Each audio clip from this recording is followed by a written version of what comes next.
وبنى بها في شوال في السنة الأولى من الهجرة وعمرها 9 سنين، ولم يتزوج بكرا غيرها، وما نزل عليه الوحي في لحاف امرأة غيرها، وكانت أحق الخلق لي، ونزل عذرها من السماء، واتفقت الأمة على كفر قاذفها، وهي أفقه نسائه وأعلمهن، بل أفقه نساء الأمة وأعلمهن على الإطلاق.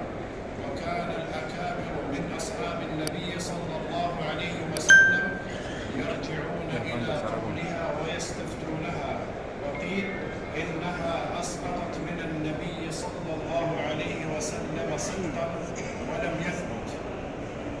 أحسنت، بارك الله فيك.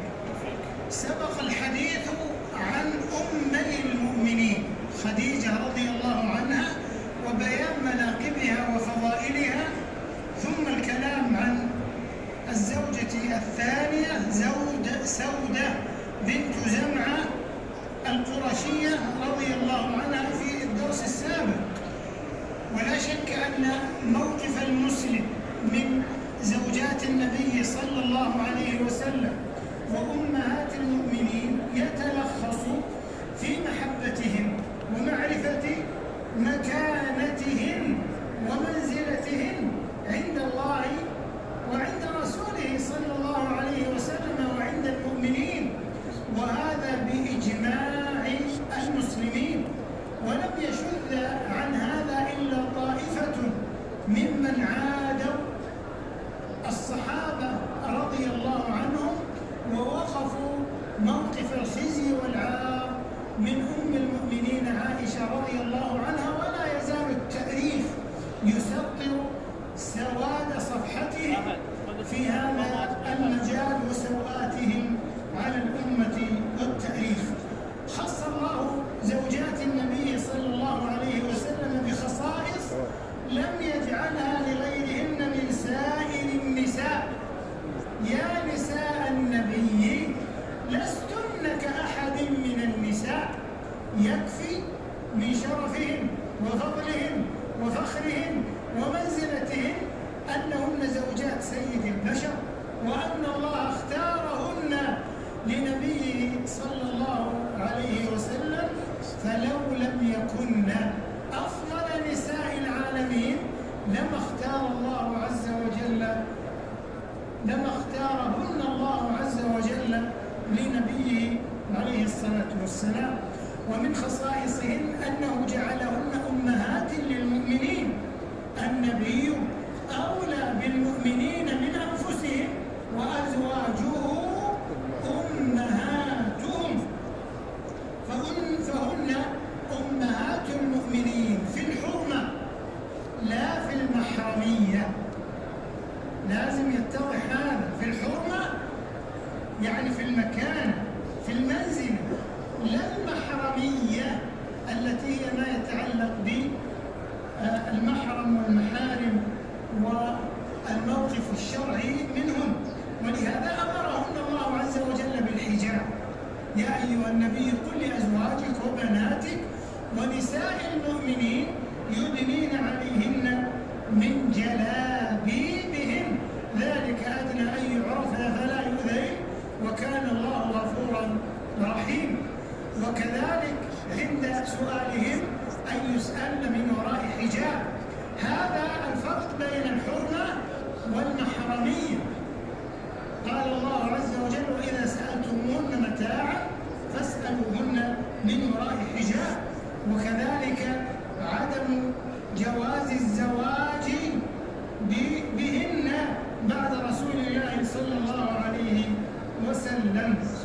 ومنها أن الله جعل لهن مكانة ليست لغيرهن من نساء العالمين.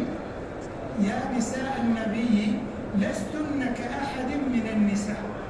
وتقف إن اتقيتن فلا تخضعن بالقول.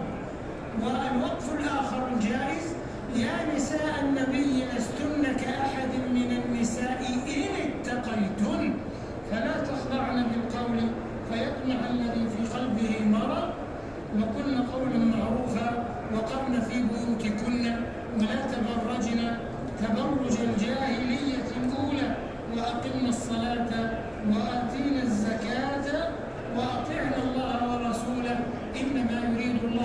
ويذهب عنكم الرجس أهل البيت ويطهركم تطهيرا. ثم بعد خديجة وسودة تزوج النبي صلى الله عليه وسلم امرأته الثالثة.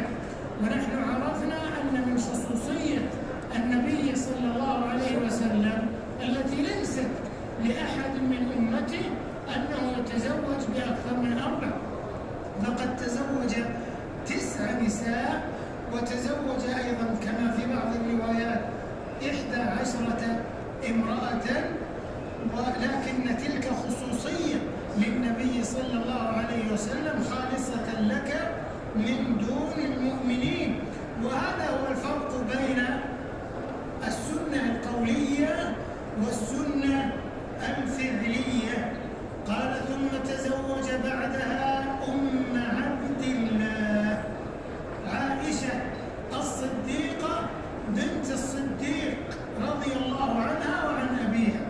روى أبو داود من حديث عائشة أنها قالت يا رسول الله كل صواحبي لهن كنى يعني يكنين. هذه بأم القاسم مثلا، وتلك بأم حفص، وتلك بأي كنية من الكنى.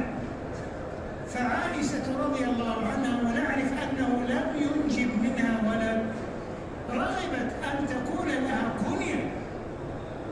قالت يا رسول الله كل صواحبي لهن كنى.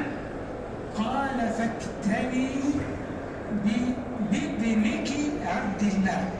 عبد الله هو عبد الله بن الزبير ابن أختها أسماء رضي الله عنهم وأرضاهم. فتطيبا لخاطرها كناها النبي صلى الله عليه وسلم بأم عبد الله. أم عبد الله تشمل كل عبد لله للعموم، لأنه لم يأتها ولد، ويجوز أن يكون المقصود عبد الله بن الزبير لأنه كان بمثابة ابنها رضي الله عنه في خدمتها رضي الله عنهم أجمعين.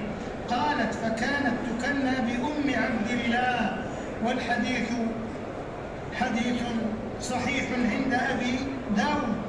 هي أم المؤمنين عائشة الصديقة بنت الصديق الذي هو أبو بكر رضي الله عنه، عبد الله ابن أبي قحافة، عثمان بن عامر ابن عمرو بن كعب بن سعد بن تيم بن مرة ابن كعب بن لؤي القرشية التيمية العالمة الفقيهة أعلم نساء العالمين. قال الحفاظ لو وضع علم نساء العالمين في كفة وعلم عائشة في كفة لوزن علم عائشة، بل ولكانت علوم نساء العالمين لا تصل إلى ربع علم عائشة وفقهها رضي الله عنها وأرضاها. روت 2210 أحاديث من أحاديث النبي صلى الله عليه وسلم. 2210 أحاديث لم يسبقها أحد بكثرة الرواية إلا أبو هريرة، فقد روى أكثر من 4000 إلى 5000 حديث بحكم كثرة ملازمته. لكن عائشة هي في الدرجة الثانية لأنها في معية رسول الله صلى الله عليه وسلم الخاصة والعامة أيضا في أسفاره وفي أمور بيته، وتعلم من أموره في العبادة والمعاملة وتعامله مع النساء ما لا تعلمه غيرها، بل لا يعلمه غيرها من الناس، حتى من أبي هريرة رضي الله عنه الذي هو أكثر منها رواية. أم عائشة هي زوجة أبي بكر رضي الله عنه، أم رومان بنت عامر بن عويمر الكنانية، ولدت بعد البعثة ب4 سنين أو 5. قصة عائشة عائشة في التزويج من رسول الله صلى الله عليه وسلم قصة جاء بها الوحي، بمعنى أنه رآها في المنام، ورؤيا الأنبياء في المنام حق بل وشرع أيضا، ليست كرؤى غيرهم من الناس. تقول عائشة رضي الله عنها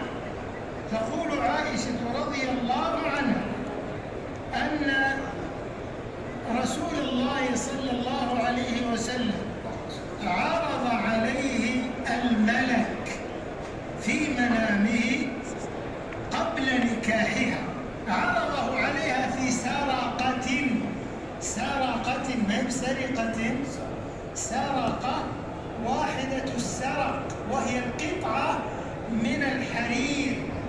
قال هذه زوجتك، أي يعني لزواجها من؟ الذي زوجها رب العالمين. ولهذا الطعن فيها طعن بالرسالة، وطعن في الألوهية، وطعن في ذات الله تبارك وتعالى. فما أعظم فرية الذين نالوا منها وينالون من عرضها الشريف.